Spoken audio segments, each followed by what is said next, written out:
Hello, everybody. Tammy Cranich here with Loan Depot, your lender, mortgage coach, black belt strategist. So today we are going to talk about seller's concession. I hear this all the time. It's very confusing for people to understand, and it doesn't have to be. So here's the gist of a seller's concession. A seller's concession is when the seller decides that he's going to contribute, his or her, going to contribute money towards closing costs. That's the definition.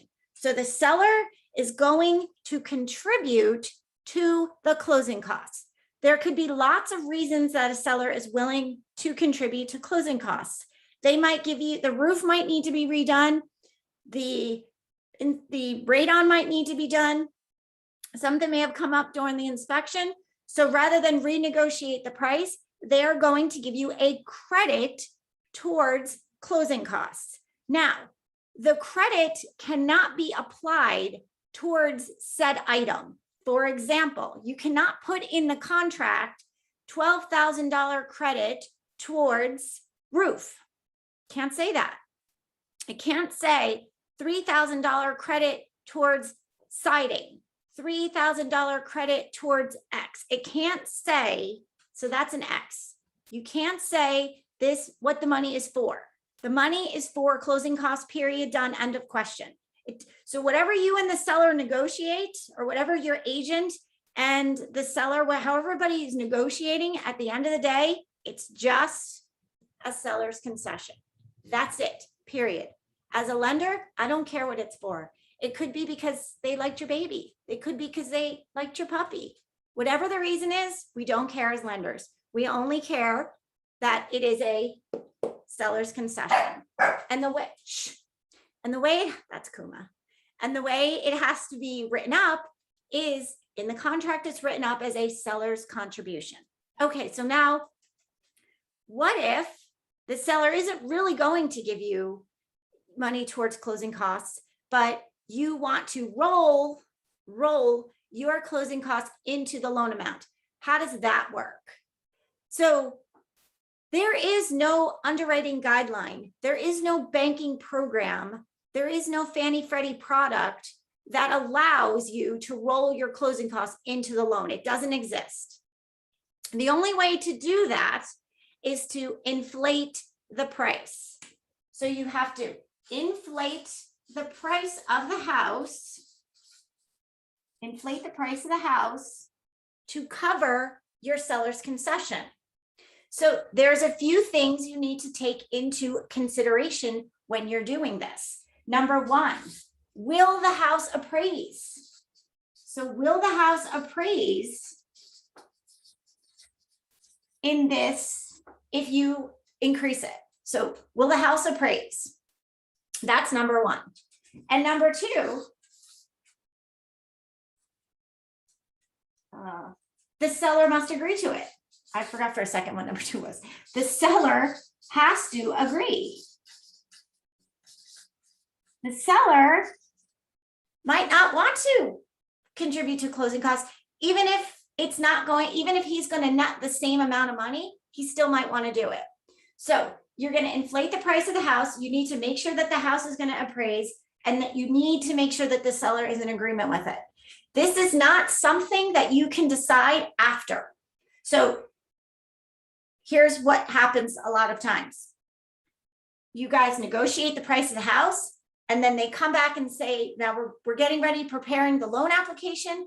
And they come back and say to me, I would like to roll my closing costs into the loan. You can't do it now, or if we're still before contract, we still can, but we have to go back now and negotiate that with the seller. They might not want to do that. In this market, it is very difficult to get the seller to agree even to inflate the price, because sometimes these prices are already inflated. This market we're in now, it is 2021, October 2021, low inventory. Prices, houses are flying off the shelves. So this option might not work, but in some cases it will. So if you're able to get a true seller's concession in this market, your agent is amazing. Okay, so let's talk about an example of how, before we get into that example, one other thing I need you to remember, closing costs in Connecticut are about 3% of the purchase price. So it's about 3% of the purchase price. So keep that number in mind as I give you an example. So if it's 3% of the purchase price, and in New York, it's probably 5%. So closing costs, so just so you guys are, when you're doing your math, closing costs equal about 3% of the purchase price. So if it's $500,000 purchase price, 3% equals $15,000.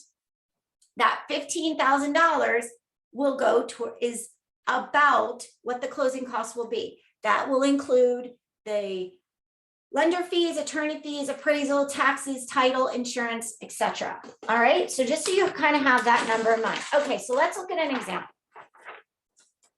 This is fun, it's like a school teacher. Okay, so let's look at an example here. You find a house, and we're gonna keep the math really simple. So you have a $500,000 purchase price, okay? The seller has agreed to sell you the house for $500,000. Now, you want to roll your closing costs into this. So as I mentioned, there's no guideline, there's no banking program that allows you to do that. So the way to do that is, remember what I said now, what is the percentage for closing costs in Connecticut? About 3%. So 500,000 plus 3% or 15,000 equals 515,000. That is your new purchase price. So that's 515 is now the purchase price that everything is going to be based on. So we need the appraisal to come in at 515. When you go to town hall and you are now the owner of the property, it's going to be written up as 515. So everything is now 515. This number up here, this 500, this is what the seller gets. This is the seller's net. And as far as I'm concerned, being your lender, don't care. I don't care how much the seller gets. Makes no difference to me. And honestly, as a buyer, it really makes no difference to you either. So the seller's going to get his money, your purchase price, and for all intents and purposes, our number that we're working off of is 515. So now, when all is said and done, so now we're going to have your list of fees. So we're going to have your lender fee, appraisal fee. We're going to have credit report, tax service, attorney, title insurance, title search, taxes, tax escrow, insurance premium, insurance escrow, recording fee, doc prep fee, wire transfer fee, per day interest. So these are going to be all your list of closing costs, right? So you have all your closing costs listed right here. That is going to equal a dollar amount. Can you guys see that? Probably not. So that is going to equal a dollar amount, okay? Now, this 15,000, so we have the purchase price of 15,000. So now, once this is all added up, and now your closing costs, plus now you've got a down payment. So now it's 500,000 plus 15 equals 515. So now you have your down payment. Of course, I use a number. Let's figure out what that's going to be. So let's say you're putting down 10%. So now you have 515 minus 10% is $51,500. So 515, and now your loan amount is going to be 463,500. Okay. So now you have, at the end of the day, your cash to close. Cash to close equals 51,500 plus about 15,000. So your total cash to close is going to be 51,500 plus 15,000 equals 66,500. So now instead of you needing to come up with this 66,105, now you get to subtract the $15,000 seller credit. So now you only need to come to closing with 51,500. Okay, that's it. That's all it is. So let's recap. Purchase price is 500,000. That's what you and the seller negotiated. That's the price. You want to wrap in your closing costs.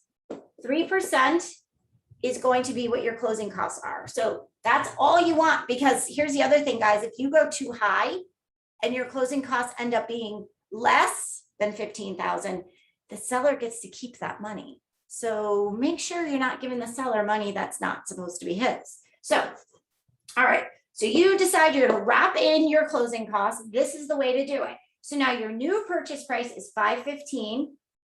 And now your down payment. So now you've got, so if you look over here, you've got $515,000 minus your 10% down payment, your new loan amount. So this is what everything is going to be based on. Everything is now based on this $515,000. So now your cash to close is going to be your down payment of $51,500 plus your closing costs, which is your list of items here, is going to equal cash to close $66,500 minus your seller's contribution of $15,000 equals your cash to close. So the cash to close, the seller's credit comes off the cash to close.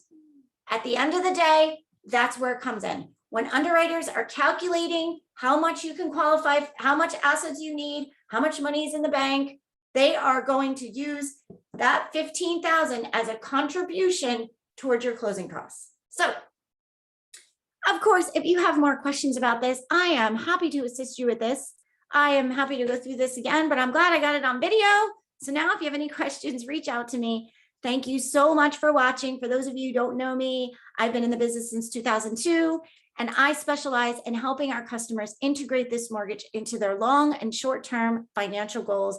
And I love helping realtors and buyers get the most house they can. And seller contributions are an awesome tool to use and another strategy from this black belt strategist. All right, guys, have an awesome day. We'll be in touch soon. Bye.